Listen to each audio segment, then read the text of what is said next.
with very different vibrations. It's not easy to get up an audience like this, and for a purpose which elevates us from our day-to-day concerns and activities into a higher plane. I was very happy to see Keshav here. I was his fan for a long time. One of the most potential and who could have emerged as a great cartoonist, he was snuffed out because the paper which was carrying his cartoon was burdened by his cartoons itself.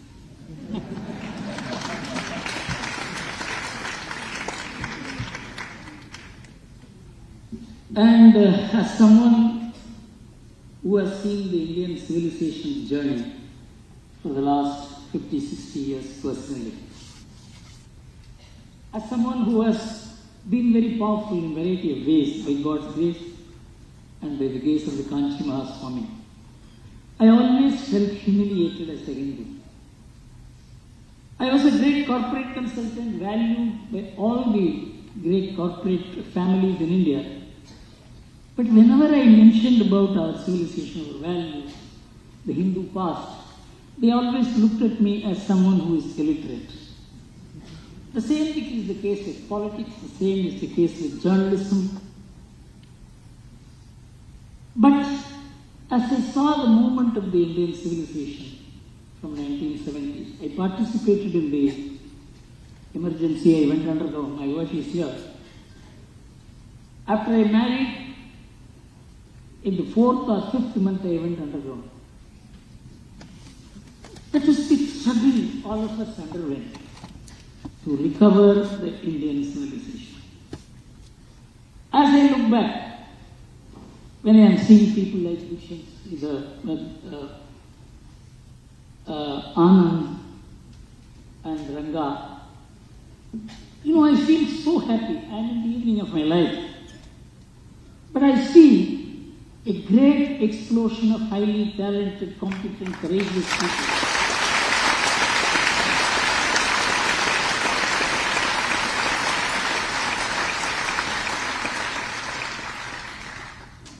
Who will take this civilization to such heights that the world needs today? It is not something an Indian possession. It is something which is the world at crossroads, because I am someone who is familiar with a variety of subjects, including modern economics. Where the world stands today is something which the world itself does not know. It's in a huge, huge crisis. The more important thing is, it is not even aware of the crisis. The moral crisis, political crisis, social crisis, cultural crisis, economic crisis, take any field.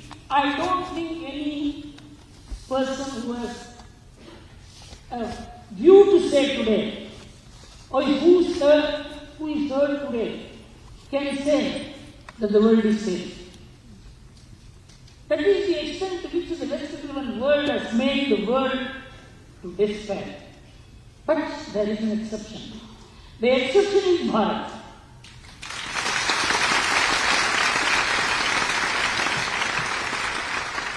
See, the journey began in 1980s. I was part of it. I have been part of its articulation. Very fortunately.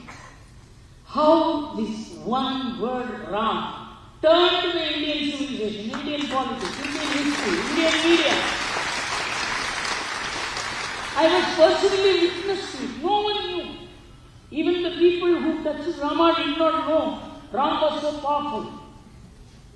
I knew the BJP passed a resolution in 1989 in Palampur in June to support the Ram Janmabhoomi movement. They were in great apprehension. Should we or should we not?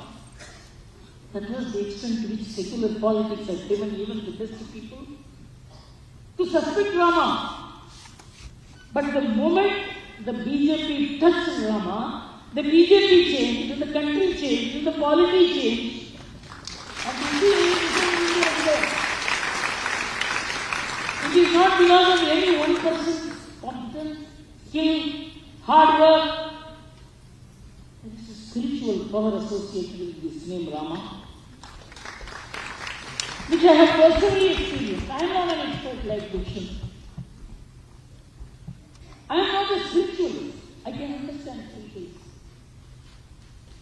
I have been guided by the Kanchi Mahaswami, but I never knew he was God till after he was no more. All that I can say is that if people like Dushan are around, it is not for a very small purpose. It's for a very big purpose.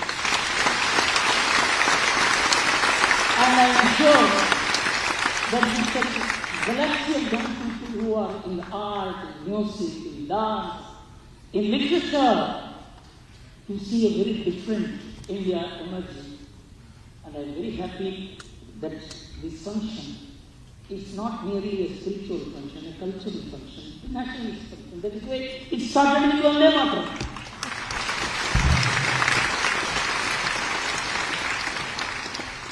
You cannot distinguish in India what is religion, what is politics, what is culture, what is sociology.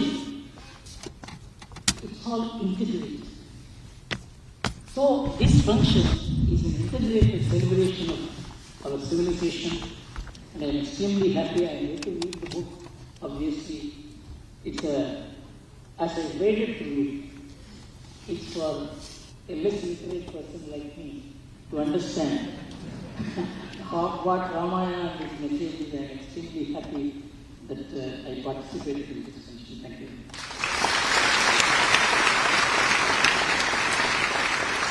As always, straight as an arrow. Thank you, sir, for that insightful talk.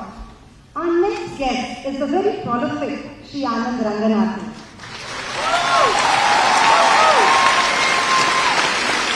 Dr. Anand Ranganathan, a molecular scientist at JEU, is an eminent author, columnist, and editor at Swarajya, which is a magazine known for its